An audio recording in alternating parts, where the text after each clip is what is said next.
Kanada'nın Oba marketini göstereceğim size. Dollarama. Tembelmalı değil.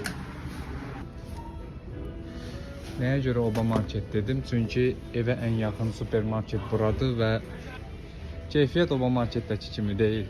Yalan deməyim, yaxşıdır. Biz hara gəldik, çıxdıq. Yeni il yaxınlaşdığı üçün yeni illə bağlı şeylər var. Bu nə qəşəngdir. Şirekdəki şey şirniyyat deyil bu. Neçədir qiyməti? 4.75.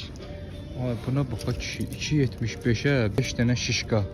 Bunun Sumqayıtda biznesini kursaydım vaxtında. Kimdir bunun Sumqayıtda olan? Yəni, burada demək olar ki, istədiyiniz hər şeyi tapmaq olur. Mən belə bir dənə əlcəyi götürdüm. $2.75. Dediyinə görə bundan telefonu işlətmək olur, yəni sensor işləyir. Baxacaq. Bu Henry. Like eləyin.